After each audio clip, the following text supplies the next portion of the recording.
Ողջույն սիրելիներ, պատրաստեք ձեր 1 գավաթ սուրճը եւ միացեք ինձ։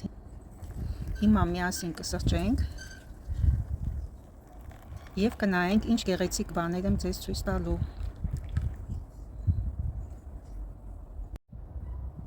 Ովքեր վաղուց են ինձ հետ, գիտեն, որ ես զարդերի կոլեկցիոներ եմ, հավաքում եմ վինտաժային զարդեր։ Մենք միասին ուսումնասիրում ենք նրանց պատմությունը եւ ծագումը։ Եվ այս տեսանյութը բացառություն չէ, նույնպես կուսումնասիրենք զարդեր, որոշ զարդերի պատմությունը, նրանց ծագումը, կարծում եմ ձեզ հետաքրքիր կլինի սիրելիներ։ Ով է սիրում բալի համով պաղպաղակ, ես շատ եմ սիրում։ Թեպետ այդքան էլ տաք չի եղանակը, ինչպես տեսնում եք, քամոտ է։ Կսպասեմ մի փոքր կհալվի, հետո կուտեմ։ Այսօր այս սուրճից եմ պատրաստել սիրելիներ, արաբիկա 100%-անոց եւ խտությունը 10-ից 7-ը, միջինից բարձր է, բավականին համեղ սուրճ է, բիո տարբերակն է, նախապես հատիկները լավ մշակված եւ փաթեթավորված։ Դե ինչ, վայելենք մեր 1 գավաթ սուրճը միասին սիրելիներ, մնացեք ինձ հետ, հետաքրքիրը դեռևս առջևում է, կհանդիպենք շատ շուտով։ Դե ինչ սիրելիներ, տեսնենք ինչ գեղեցիկ զարդեր եմ ես այսօր ստացել, ինչ պատվեր ունեմ ես։ Հիմա միասին կնայենք, ուսումնասիրենք ավելի մանրամասն, իմանանք այս զարդերի պատմության մասին, մի փոքր կպատմեմ ես ձեզ։ Չեմ բացել, սպասել եմ, որ միասին բացենք։ Պատրաստ եք, դե գնացինք։ Ահա թե ինչ։ Հիմա տեսնենք ինչ կա ներսում։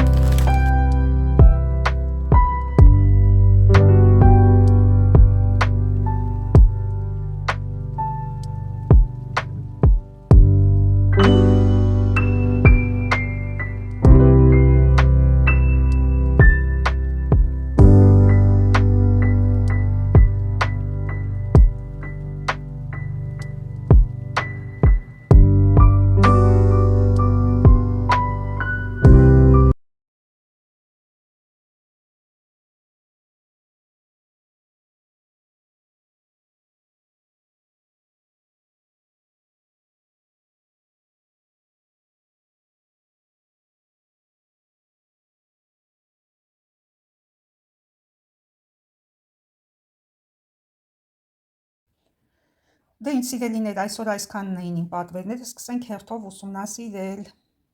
Այս ճոխ բրոշը ռուբինային այս քարերով եւ բաց մոխրագույն համադրությամբ շատ շքեղ է, ոսկեգույն մետաղի հետ։ Բրոշի հետևի կողմը ուսումնասիրելով հասկանում ենք, որ այն խորը վինտաժային բրոշ է եւ ժամանակակից զարդ չէ։ Ես սիրում եմ, որ զարդերը այսպիսի շարժական դետալներ են ունենում, անշարժ չեն եւ հագուստի վրա շատ ավելի լավ են նայվում։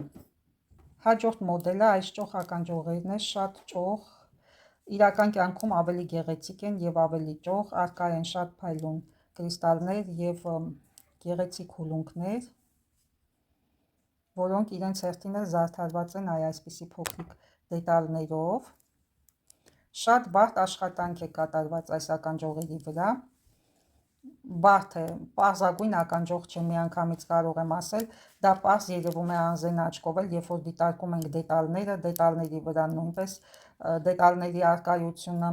այստեղ կարծես կենտրոնական էլեմենտի շուրջը հյուսք կատարված լինի եւ արանքներում նույնպես քարիկներ։ Հիմա նայենք հետևի հատվածը։ Հետևի հատվածում էլ տեսնում ենք, որ այս տեխնոլոգիան է օգտագործված, որը կատարվել է մշտապես արժեքավոր զարդերի դեպքում լավ ընկերությունների կողմից։ Այսպիսի կոնստրուկցիայով զարդերը, լինի ականջողեր եւ վզնոցներ, շատ լավ են կատարված, շատ որակյալ աշխատանք է արված։ Խորհուրդ կտամ արժանագույնս գնահատեք նմանատիպ զարդերը, որովհետեւ կառուցվածքորեն բարդ զարդերը ավելի թանկարժեք են։ Նույնն էլ հագուստները, ինչքան դետալները ավելանում են, այնքան հագուստի գինը բարձրանում է։ Եթե նկատել եք, էժանագին հագուստների վրա քիչ են դետալները արվում։ Տվյալ դեպքում այս ականջողերի դեպքում արկա է ամեն ինչ, մտածված է, ամեն դետալը արված է ոչ պարզագույն տարբերակով։ Տեսեք, այստեղ տեղադրել են քարեր, այս հուլունքների վրա ինչ որ էլեմենտներ։ Հետևի մասում էլ կա էլեմենտ, որը ծածկում է այս կատարված աշխատանքը, ամբողջովին փակում է։ Մի խոսքով բոլոր դետալները մտածված են։ այնպիսի ականջողեր է, որ անընդհատ կարող եմ այդ մասին խոսել, պարզապես ժամանակային առումով ընդհանրապես նկատեմ, որ օգտագործված է ոսկեգույն հուլունքներ, դարչնագույն հուլունքներ, գեղեցիկ ցերկոններ եւ ոսկեգույն մետաղ։ Այլ ճոխություն, շքեղություն ասեմ այս մյուս ականջողերը, ուզագույնի եւ ոսկեգույնի արկայությունը խորհրդանշում է ճոխություն, բարեկեցություն։ Իզուր չէ, որ արևելյան երկրներում նախընտրում են հենց այսպիսի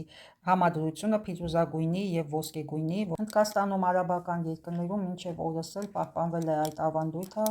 այդ սիմվոլիկան։ Փիրուզագույնի առնչությունը ոսկեգույնի հետ համարվում է ճոխության սիմվոլիկա։ Ահա այսպիսին է ականջողերը հետևի մասում, դիմացից էլ ահա այսպիսի տեսք ունի։ Շատ գեղեցիկ օրիգինալ ականջողեր են, ինձ շատ դուր եկան։ Հիմա անդրադառնանք վերջապես այս նաբողին, սիրելիներս, պատրաստ եք տեսնելու այս ճոխությունը։ Օ, ինչպիսի շքեղություն, ինչպիսի ճոխություն, սիրելիներս, հապա նայենք, ուսումնասիրենք այս գեղեցկությունը, դե արդեն երևաց, որ վզնոց է,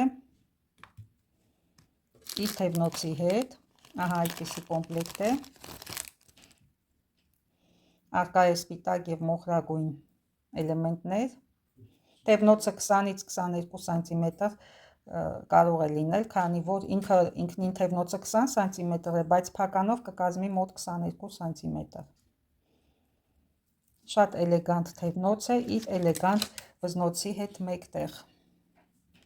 Մարգարիտները բնական չեն, միանգամից ասեմ, որ հարցեր չառաջանան, բայց իրենց էլեգանտությամբ ու շքեղությունով չեն զիջում ոչ մի այլ մարգարտե վզնոցի։ Այստեղ նշված է պլատե,